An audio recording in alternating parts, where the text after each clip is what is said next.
Hi there and welcome to Pimp. Prison is my playground. Today we're going to talk about the first time I got sent to the hole. And actually the first time I got sent to the hole, or solitary confinement, or SHU, special housing unit, whatever you like to call it. It was called the hole then. And this would be in March in 99. It was right before I got sentenced to the first time I actually requested to go to the hole so I could get some alone time with myself, for masturbation purposes, to keep it real with you. Because I kept having what the scientific community calls nocturnal emissions. You might know it as wet dreams. I think I had like 5, 6, 7 of them in 2, 3 weeks span. It was, I call it sticky draws, man. And I only had the one set of boxers. So I would have to wake up, and mind you, the showers where you got to clean this, there's 6 toilets and 6 showers across from each other. So there ain't no real privacy or nothing, you know what I mean? It's just not really cool. And to be having this happen so many times. So I figure I go give me some privacy, get a couple good jack off books or something, and be good to go for a minute. So I did, and this is the funniest thing, because this would be the last. It would be the last time I actually ever had one. I go do that. They got to give me at least 48 hours, because it wasn't a disciplinary.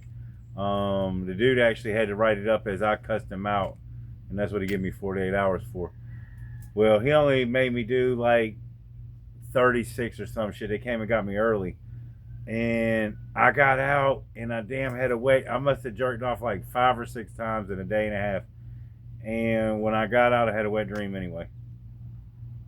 I was like, damn. How long is this going to keep happening? Luckily, and then for the next 5 years, it never happened again. So I get sentenced in the next couple weeks after that. So I'm in cruise control now. I'm in Nueces County Jail. I'm in the annex part. I've been there for about a month. It's 100-man pod that I'm in. I've been locked up for a while with some of these dudes, so I got somebody to play cards with. They had a little basketball thing. I think the basketball net, the goal was actually like 14 feet high. It was way higher than 10 foot. But overall, the place isn't bad. And I think even like once a week, you can even go outside, and they had a basketball thing. So everything was cool. Sentence. Now they told me it'd take about a month before they got my paperwork all ready and shipped me to my destination where I'm going to prison to. I got sentenced to the 40 months, 3 years supervised release. Playing cards one day, and I hear, Jakowski, attorney visit. Me and my attorney are done. Now, mind you, though, when we went to court to plead guilty, I pleaded guilty to 106 keys, but on a reweigh, it turns out that the amount of weed that I had was only 98.6 keys, so it changed my guidelines. So I'm thinking maybe that's it, and he's already did the appeal part, and we got ready maybe go to court pretty soon. So I go whatever they make you wear to get dressed out to go that way. I go to they shackle me up. We go through the jail, and you got this attorney room. It says attorney visit, and it's got a door. Well, when the door opens up, there's all these damn cameras and all these damn officers, and like DEA, FBI, ATF, fucking my attorney. They got cameras ablaze. They got extra lighting in the back and shit. I'm like, damn, what's going on in here? Oh, come in, Mr. Jakowski. Have a seat. Have a seat. So I have a seat. So they passed me this sheet of paper, and it says from the Southern Eastern District of Texas, to the district attorney's office. We got a call today, and it went to the person who answered the call, and they said, yes, today I received a call at such and such time. It sounded like there was orchestra music in the background at first, like, and then a recorded voice came on and said, do you know where the burial of William Jakowski is, which is my name? If not, contact this number. And the woman put, it's just some random numbers. We already checked to see what the numbers are, and it's turned out none. It's March 6, 2026. It's 80 degrees in Jacksonville, North Carolina. It's blazing hot. I don't know if you could tell it. So that's how about it was in Texas too. So if not, contact this number, blah blah blah. It went on. It says it went on to say some more stuff, blah blah blah. And then so I'm looking at this paper, right, and that's all it says, and it don't make no fucking sense. I didn't tell on nobody. I don't have no co-defendant. I didn't even know what a co-defendant was until I got to prison and somebody said, hey, do you got any co-defendants? And I was like, what is that? Fuck's a co-defendant? So I never told on nobody. I never had nobody told on me. I don't know none of that shit. I don't know why somebody's talking about me being married somewhere. I was like, look, my dad's got the same name. Is something wrong with him? Other than that, I don't know. So I always thought it was some kind of fucking gimmick. Like they trying to do everything they can to see if they can squeeze a little bit more out of me. There wasn't nothing to squeeze, man. I mean, it just wasn't gonna fucking happen. So they was like, all right, well, for your protection, we gotta put you in solitary confinement. So I was thinking, damn, that's why? Is that going to be forever, or is that just now? I mean, I don't need no protection. I've been here the whole time. It would make sense not to say anything and come get me if somebody wanted me, than to throw up a red fucking flag, right? I mean, that I don't have anything to worry about. I didn't say nothing, so I don't know what this shit is. I don't need to go to the hole. Oh yeah, well, you don't really get no choice in the matter. It's for your own protection. So I thought maybe I was gonna go like the same, because the other place wasn't that bad. Oh hell no, they got a whole hole down there, down in the fucking dungeon, man.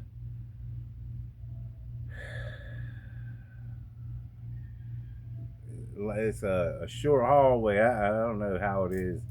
I don't even know what part I was in. I was so disgusted because they ransacked my shit.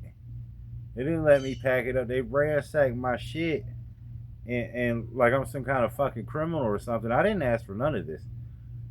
And when they got me down in the fucking hole, the fucking officer took my fucking deodorant and shit, and he shook it, and it was probably like half full, and it rattled a little bit, so he took it out and dumped it in the fucking sink and broke it up looking for contraband and shit, and then fucking smashed it down in the sink. I never got to use that sink. As soon as I tried it, I couldn't even get anything to fucking stick in there to push it down. He screwed my fucking sink up the whole time, man. Then I went to go take a shower, right? And there's a little push button. A little push button is normally anywhere from 5, 10, 20 seconds. It's got a timer on it. So you push it in and then the water comes out. And then slowly the pressure pulls the thing out and then the water stops. The fucking water, when I push it in, trickled down the fucking wall. I could barely get my hand. It just stuck out far enough that I could get my hand past the spigot. So the drip, and I mean a fucking drip, like you would do in the wintertime to keep your water pipes from busting. That's how fast it was coming out.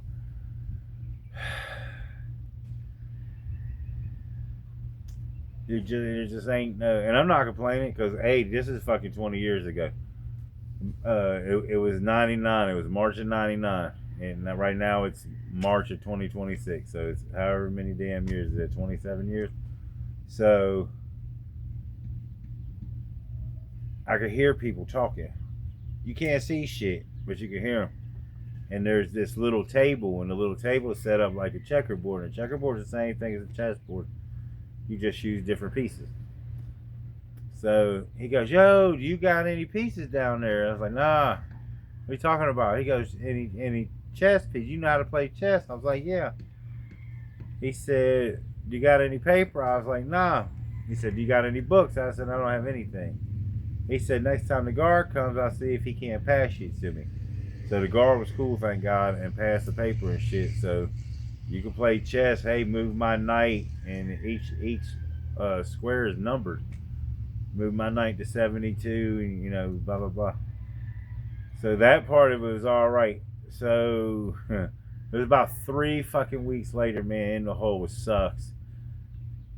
I am playing chess a couple times a day. I did start. I read my first Stephen King book, the Gunslinger series. What an amazing series!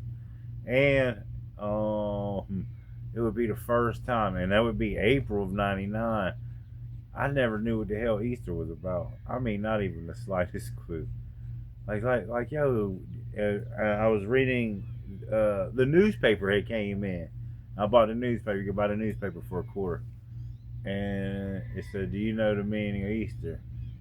Real big on the thing, and I folded it up right before I read it, and I was like, "Shit, I don't even have the Easter bunny and eggs and shit, or we find eggs."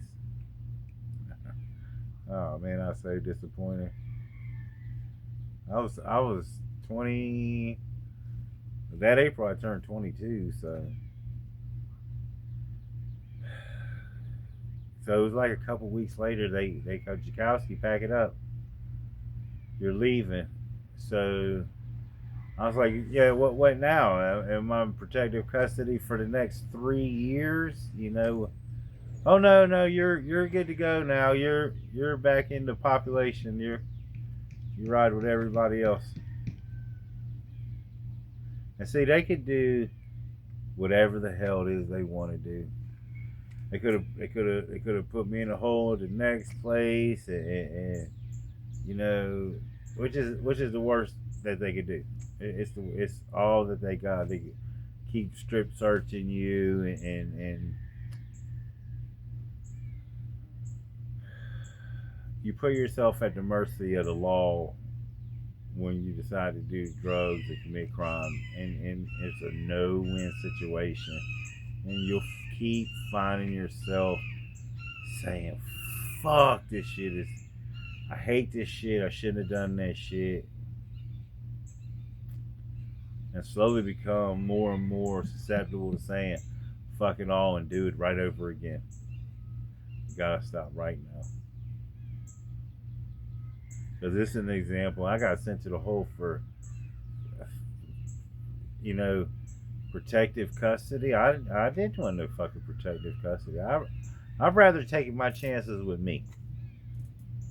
But you don't have no say. You can forget about having control of anything or being able to do what it is you want, when you want, how you want it, how you like it, when you like it. Just it's over.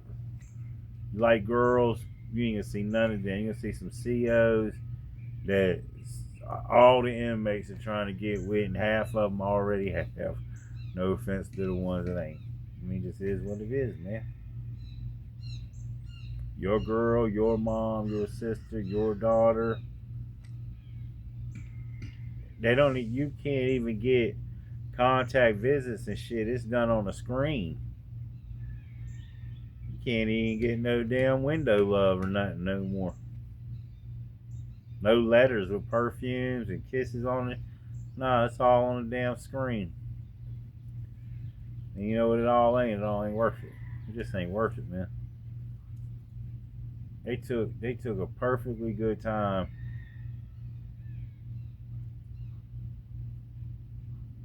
that you could have being locked up and turned it into shit. Because I wouldn't tell. I mean, what was your real reason? What kind of fake ass damn shit? And I'm hoping to find that paper. I actually just found all my prison stuff. So as I find it, I'll slowly bring it out. So look, man, that hole, you're digging a hole. If you're doing drugs or committing a crime, you're digging a hole, and you're slowly going deeper and deeper. But if you stop right now and look up, you can see the sky. Because eventually you're gonna get caught, and you're gonna see a jail ceiling, a prison ceiling, or you ain't gonna be able to see shit because you're dead. So you need that sign. I got a sign for you. It's right here.